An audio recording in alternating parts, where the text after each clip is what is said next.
नमस्कार मित्रांनो, तू ही रे माझा मितवा या मालिकेच्या आजच्या भागामध्ये ईश्वरी आता अर्णवला बघत असते आणि ती चिडतच म्हणते की अर्णव सर, हे सगळं ना तुम्ही घडवून आणलं आहे. तुम्ही माझ्या आणि माझ्या वडिलांचे गुन्हेगार आहात. तुम्ही माझ्या वडिलांचा अपघात घडवून आणला आहे.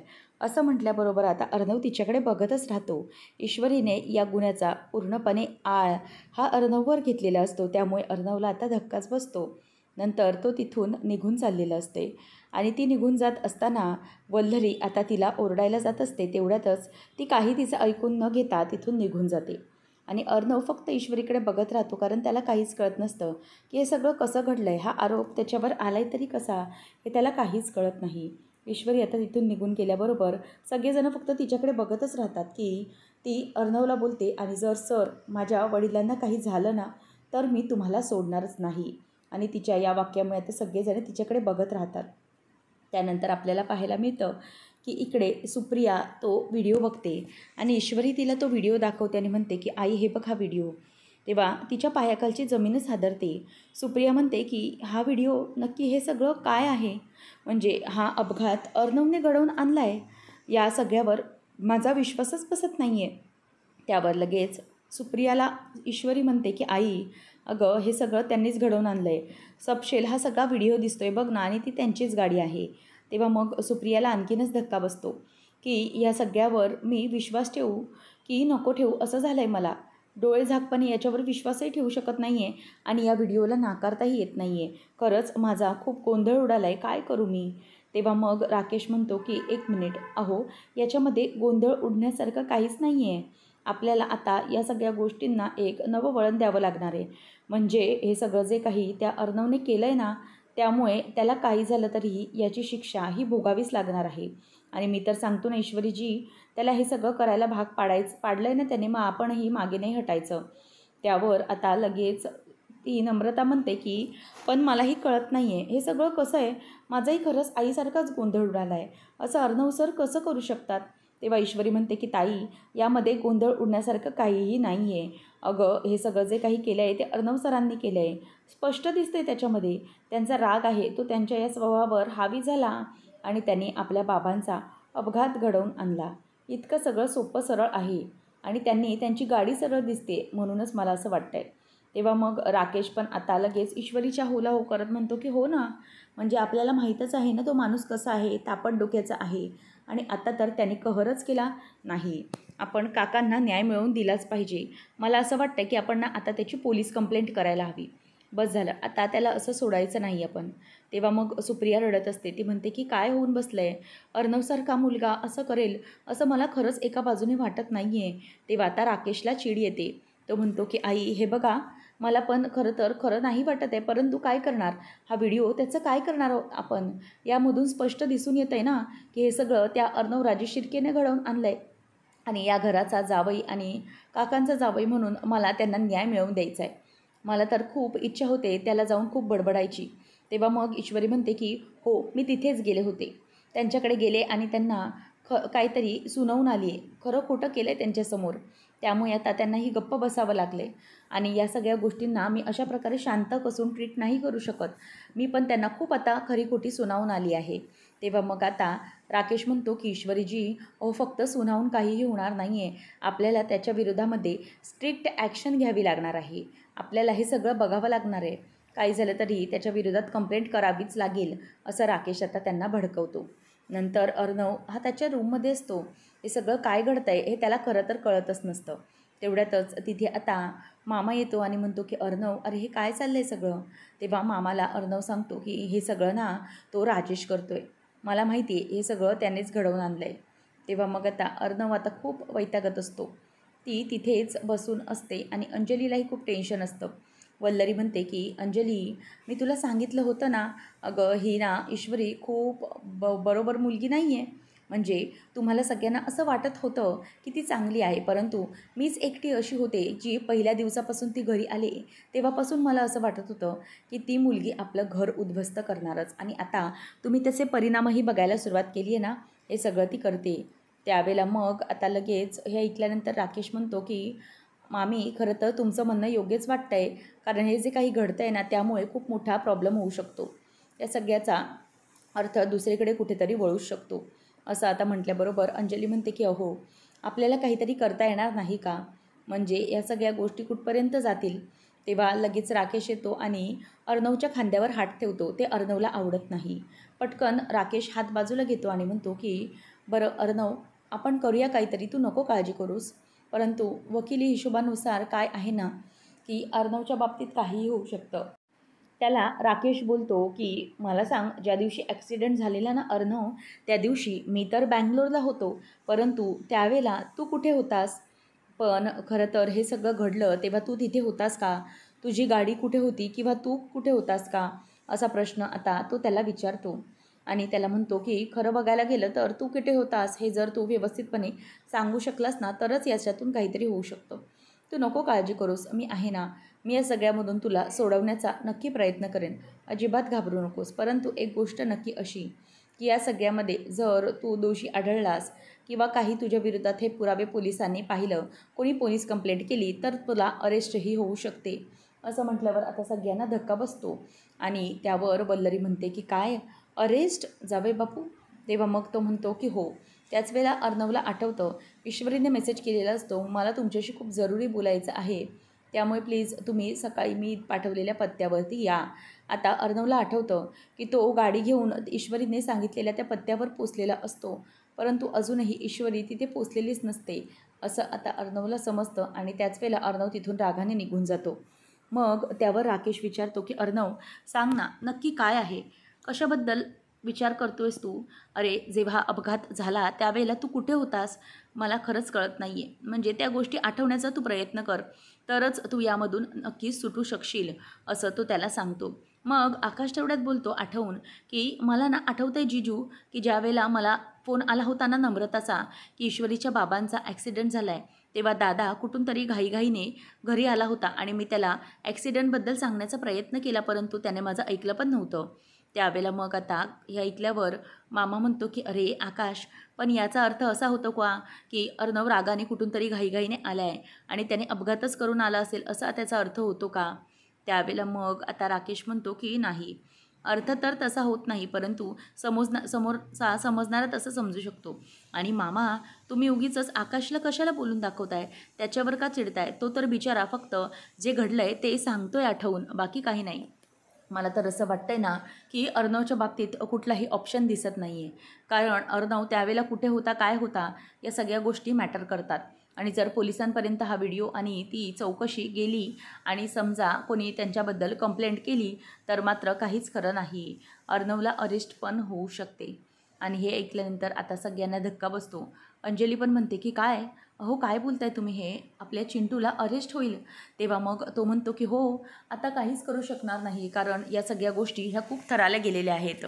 ऑलरेडी ईश्वरी पण खूप चिडलेली आहे, त्यामुळे आता आपल्याला काहीच सांगता येत नाही आहे. अर्णव बाबा, पण तू या सगळ्यात घाबरू नकोस बरं का. तुला यामध्ये मी नाही अडकू देणार. मी शक्यतो माझ्या परीने जेवढे प्रयत्न होतील तेवढे प्रयत्न करेन. नको घाबरूस तू, असं तो बोलून दाखवतो.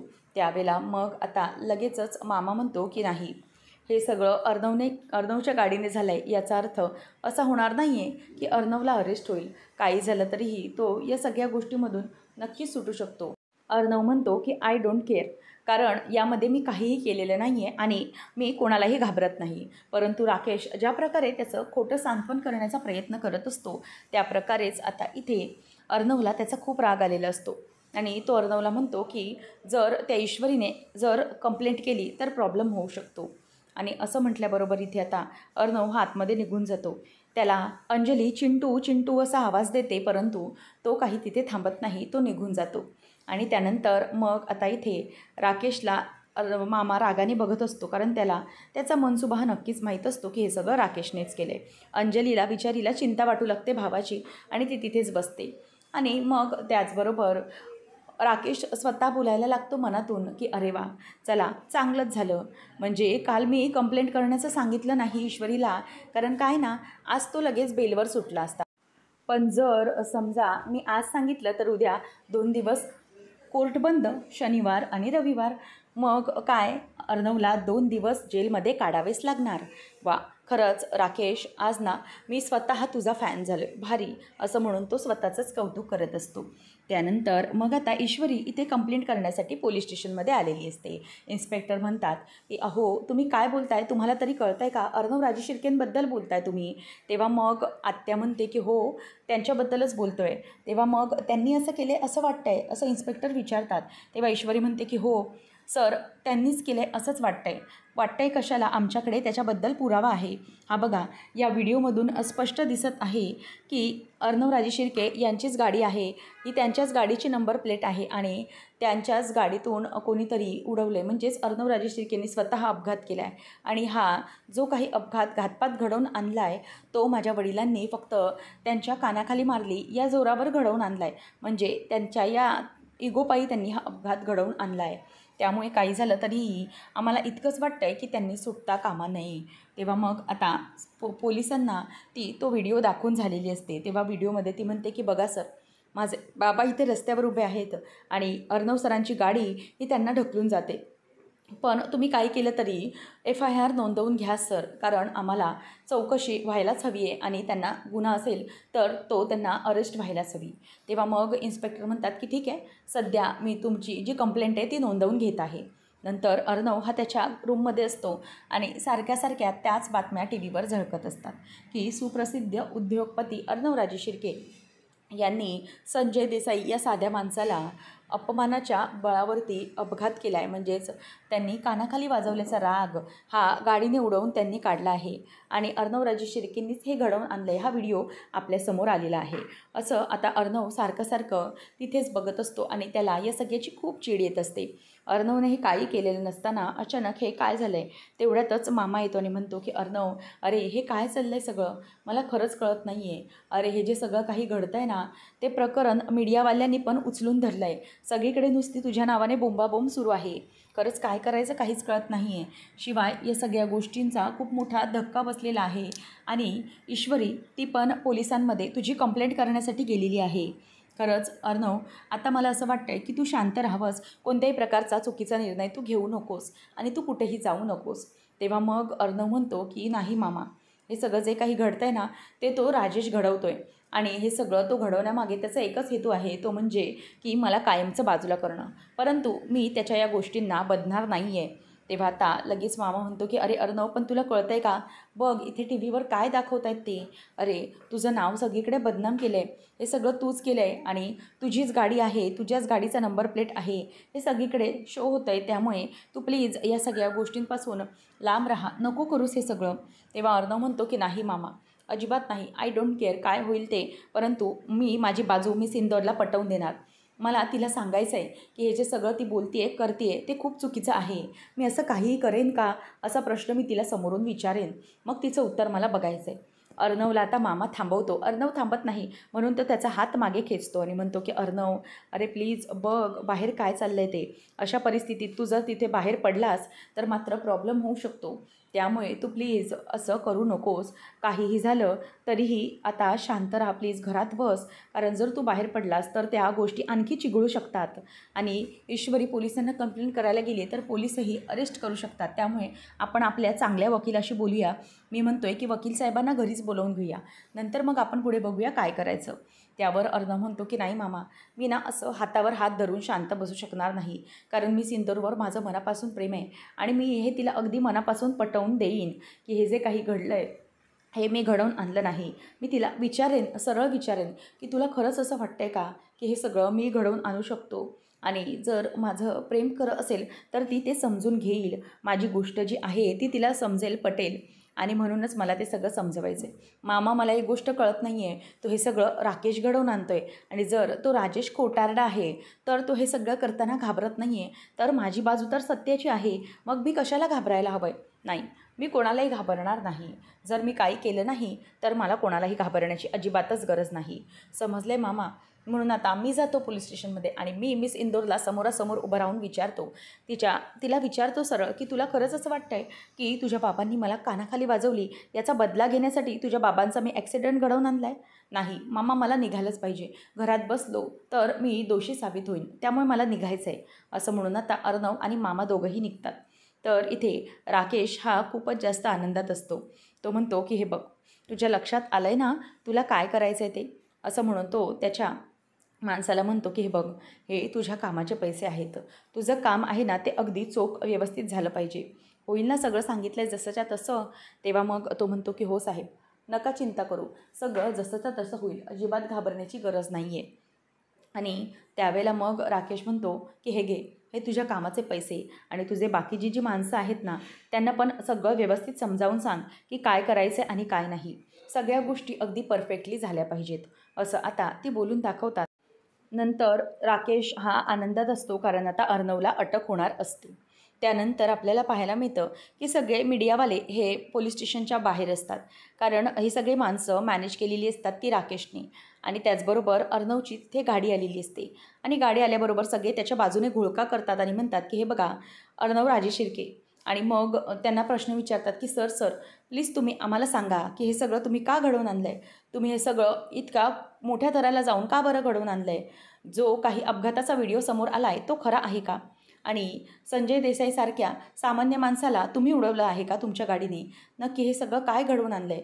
असं विचारल्याबरोबर इथे आता अर्णव म्हणायला लागतो की नाही, हे सगळं जे काही घडलं आहे ना ते खूप चुकीचं आहे आणि मी तुम्हाला कुठलंही उत्तर द्यायला बांधील नाही आहे. त्यामुळे प्लीज मला असले कुठलेही प्रश्न विचारू नका आणि मी त्याचे उत्तरही देणार नाही आहे. तेव्हा मग तो म्हणतो की सर, द्यावंच लागेल तुम्हाला उत्तर. तुम्ही हे सगळं का केलं आहे? म्हणजे तुमच्यासारखा मोठा माणूस ह्या सगळ्या गोष्टी रागाच्या पायी का बरं घडवून आणू शकतो? तेव्हा अर्णव त्या सगळ्यांवरती चिडतो. तो म्हणतो की please mind your on business, असं म्हणून आता तो त्यांच्यावर चिडतो आणि बाजूला ईश्वरीकडे निघून चाललेला असतो. तेवढ्यातच तिथून आता समोरून गाडी घेऊन, गाडी जिथे असते तिथे सगळे मीडियावाले जमा होतात आणि ते जमा होऊन आता अर्णवच्या बाबतीत बोलायला लागतात की हे बघा, हीच आहे ती गाडी ज्या गाडीने या अर्णवराजे शिर्केने संजय देसाईसारख्या सामान्य माणसाला उडवून लावलं आहे. हीच ती खुनी गाडी. असं म्हटल्याबरोबर अर्णवला खूप राग येतो आणि तो त्यांच्याकडे येऊन विचारतो की एक मिनिट, हे सगळं काय बोलताय तुम्ही? तुम्हाला ह्या सगळ्याबद्दल जर काही माहीत नसेल तर प्लीज बोलू नका. आणि असं कोणत्याही प्रकारच्या कुठल्याही व्यक्तीला किंवा त्याच्या वस्तूला बोलणं हे खूप चुकीचं आहे. त्याच वेळेला राकेशचा जो माणूस असतो तो म्हणतो की बघा कसा आहे हा, इतका रागीट आहे हा. म्हणजे त्याच्या गाडीबद्दल आपण फक्त बोललो तर त्याला किती राग आला. मग समजा जर कोणी त्याचा मोठा अपमान केला असेल तर तो काय करू शकतो, कोणत्या थराला जाऊ शकतो, हे आपण आता पाहिलेलंच आहे. असं राकेशचा माणूस बोलून दाखवतो. आणि त्याच वेळेला तिथे आता मारा रे याला असं म्हणून सगळ्या जणांना तो भडकवतो आणि मुद्दामच अर्णवच्या अंगावर सगळे धावून जातात. त्यावेळेला आता ईश्वरी इथे चौकशी म्हणजे कंप्लेंट करत असते. तेव्हा अर्णवला सगळेजणं धरत असतात आणि त्याला म्हणजे पकडण्याचा प्रयत्न करतात, परंतु अर्णव कोणाच्याही हातात लागत नसतो. तो सगळ्यांना अगदी धुडकावून लावत असतो. तेव्हा मग जयू आत्या म्हणते की हे बघा इन्स्पेक्टर साहेब, तो अर्णवराजे शिर्के बडा माणूस आहे म्हणून त्याला सोडता कामा नये. नाहीतर तो कायद्याची पळवाट काढेल आणि पैशांच्या दबावाखाली कायद्याला नमवून तो बाहेर काहीही करू शकेल किंवा तो सुटेल. तर असं होऊ द्यायचं नाही आहे, कारण मला माझ्या दादाला न्याय मिळवून द्यायचा आहे आणि त्यासाठीच मी लढणार आहे. आणि काही झालं तरीही तो या केसमधून सुटता कामा नये. त्याच्यावर कठोरातली कठोर कारवाई झाली पाहिजे, असं आता आत्या म्हणत असते. आणि त्याच वेळेला ईश्वरी पण म्हणत असते की हो. तितक्यातच बाहेर कसला तरी मोठमोठा आवाज यायला लागतो. म्हणून इन्स्पेक्टर साहेब म्हणतात की नक्की बाहेर काय चालू आहे? कारण जी राकेशची मुद्दाम माणसं सांगितलेली असतात ती माणसं ही अर्णवला पकडण्याचा प्रयत्न करत असतात. त्याच वेळेला आता इथे जयवत्या आणि पोलीस स्टेशनमधले पोलीस सगळे बाहेर जाऊन बघतात तर तिथे अर्णवच्या बाबतीत सगळं चुकीचं घडत असतं. अर्णवला काही माणसं धरून ठेवत असतात. त्याच वेळेला मग इन्स्पेक्टर साहेब येतात आणि हवालदार धरतात आणि त्या सगळ्यांना बाजूला करतात. आणि त्या सगळ्यांना बाजूला केल्यानंतर अर्णव म्हणतो की बघा हे काय चाललेलं आहे इन्स्पेक्टर साहेब. पुन्हा एकदा हवालदार आणि बाकीचे सगळे अर्णवला धरतात आणि अर्णवला धरून ते बाजूला म्हणतात की चला आम्ही तुम्हाला अरेस्ट करत आहोत. तेवढ्यातच तिथे ईश्वरी म्हणते की घेऊन जा यांना, यांनीच माझ्या बाबाला उडवलं आहे आणि काही झालं तरीही यांना सोडता कामा नये. इन्स्पेक्टर साहेब यांना अरेस्ट करा. काही झालं तरीही हे सुटता कामा नये. यांच्या या गोष्टीमुळे माझे बाबा आज या परिस्थितीमध्ये आहेत. जीवन मरण्याशी झुंज देत आहेत ते. त्यांना सोडायचं नाही आहे, असं आता ईश्वरी ही बोलून दाखवत असते. त्याच वेळेला मग आता अर्णव म्हणतो की एक मिनिट ईश्वरी प्लीज ऐकून घे, मी असं काहीही केलेलं नाही आहे. तुला असं खरंच वाटतं? तेव्हा मग ईश्वरी म्हणते की बस करा सर, आता मी काही ऐकून घेणार नाही आहे तुमचं, काही झालं तरीही. कारण हे जे सगळं काही घडतं आहे ना त्याला तुम्ही जबाबदार आहात मला माहिती आहे. परंतु तुम्ही हे जे काही करताय त्यामुळे मी अजिबातच तुम्हाला या गोष्टीत माफ करणार नाही. त्याच वेळेला इथे आता अर्णव म्हणायला लागतो की मिस इंदोर प्लीज ऐकून घे. ईश्वरी म्हणते की इन्स्पेक्टर साहेब घेऊन जा यांना, मला यांचं काहीच ऐकायचं नाही आहे. जयू हत्या पण आता गप्प असते आणि तिलाही आता या सगळ्यामुळे खूप त्रास होत असतो. अर्णवलाही धक्का बसतो की ईश्वरी त्याचं अजिबात ऐकून घ्यायलाच तयार नाही आहे. तेव्हा मग अर्णव तिच्यावर आणखी चिडतो आणि ओरडतो की मिस इंदौर तुला ऐकूनच घ्यावं लागेल. तेव्हा ती म्हणते की हाच तुमचा राग आहे सर. याच रागापायी तुम्ही काय करता हे तुम्हाला समजत नाही. परंतु हा तुमचा राग हा नॉर्मल असेल, थोड्या वेळाने शांत होईल असं वाटतं मला. परंतु आज तुमच्या या रागापायी तुम्ही काय करून ठेवले तुम्हाला माहिती आहे? अहो, तुमच्यातला हा राग तुमच्यातल्या माणुसकीवर हावी झाला आणि तुम्ही सैतान बनलात आणि माझ्या बाबांना उडवून लावलं तुम्ही. तुम्ही हे सगळं केलं अर्णव सर आणि ते सगळं सिद्ध झालं आहे आता. ईश्वरीला अर्णव म्हणतो की मिस इंदोर खरंच तुला हे सगळं असं वाटतं आहे की हे सगळं मी केलं आहे? तेव्हा ईश्वरी म्हणते की हो, वाटतंय कशाला? अहो समोर सिद्ध झालं आहे, व्हिडिओ व्हायरल आहे त्या सगळ्याचा की तुम्हीच केलं हे सगळं. तरी तुम्हीच मला विचारताय की हे सगळं मी केलं आहे का म्हणून. त्यावेळेला मग आता इथे ईश्वरी म्हणते की मी का विश्वास ठेवायचा आहे तुमच्यावर? जर तुमची गाडी समोर दिसते, त्या गाडीमधली नंबर प्लेट आहे ती तुमची आहे, मग तरीही तुम्हाला असं वाटतं आहे की तुमच्यावर मी विश्वास ठेवावा? तर नाही, असं अजिबात होऊ शकत नाही. माझ्या बाबांच्या बाबतीत मला न्याय मिळवून घ्यायचाच आहे आणि काही झालं तरी तुम्हाला अरेस्ट झाल्याशिवाय माझ्या बाबांना शांतता मिळणार नाही. ते आज हॉस्पिटलमध्ये कुठल्या परिस्थितीशी लढत आहेत ते मला माहिती आहे. त्यामुळे काही झालं तरीही उद्या जाऊन मला असं वाटतं की आज मला बाबांबद्दल काय न्यूज मिळेल, मला डॉक्टर काय सांगतील, याच भीतीखाली मी सतत आहे. परंतु तुम्हाला ते नाही समजणार. इन्स्पेक्टर साहेब प्लीज घेऊन जा. तेव्हा मग पोलीस घेऊन जात असताना अर्णव तिथून आवाज देतो आणि म्हणतो की मिस इंदोर प्लीज माझं ऐकून घे, मी नाही केलं असं सगळं. पुन्हा तो हात सोडून इन्स्पेक्टर साहेबांचा बाजूला येतो आणि म्हणतो की ऐका सर, प्लीज ऐका, असं करू नका. आणि ईश्वरी तूही प्लीज ऐक, तुला असं खरंच वाटतं का की मी हे सगळं करू शकेन? मिस इंदोर तू माझ्या डोळ्यात बघ आणि मला सांग की खरंच तुझ्या बाबांचा अपघात मी घडवून आणला आहे असं वाटतंय तुला? इतका मी रागावू शकतो असं वाटतंय का? तेव्हा मग आता ईश्वरी ही शांतच असते. पुढच्या भागामध्ये आपल्याला पाहायला मिळतं की अर्णव हा म्हणत असतो की मिस इंदोर तुला जे काही बोलता आलं नाही आहे ते मला समजून आलं, तुला उत्तर देता आलं नाही, कारण तुलाही माहिती आहे की या कुठेतरी सगळ्याला मी जबाबदार नाही आहे. म्हणूनच मी तुला एकच गोष्ट सांगेन, ते म्हणजे की हे सगळं करू नकोस. मिस इंदोर मी निर्दोष आहे आणि ते जगाला मी सिद्ध करूनच दाखवेन. काही झालं तरीही मी शांत बसणार नाही. मी हे सगळं जगाला सिद्ध करून दाखवेन आणि तुलाही तोपर्यंत गप्प बसणार नाही. अर्णवला लॉकअपमध्ये टाकलेलं असतं. मामा येतो आणि म्हणतो की अर्णव अरे आता बेल मिळवण्याचेही चान्सेस नाही आहेत. हे सगळं ना मुद्दाम त्या राजेशने ठरवून केलेलं आहे. त्याला माहिती झालं असणार की उद्या आणि परवा कोर्ट बंद, म्हणून 2 दिवस तू जेलमध्ये अडकून राहावास असंच त्याला वाटत असणार आणि म्हणूनच त्याने आज हा सगळा डाव टाकला. परंतु आज त्याच्या या डावापुढे आपण हरून पडलो रे अर्णव. परंतु तू काळजी करू नकोस, काही झालं तरीही तुला मी इथून बाहेर काढेन.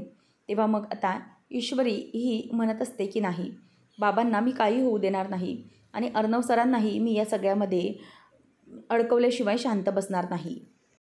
तर आता पुढे नेमकं काय घडणार, अर्णव स्वतःला निर्दोष कसं सिद्ध करणार, हे पाहणं रंजकतेचं ठरणार आहे. अशाच मालिकांच्या अपडेटसाठी आजच आपल्या चॅनलला सबस्क्राईब नक्कीच करा. धन्यवाद.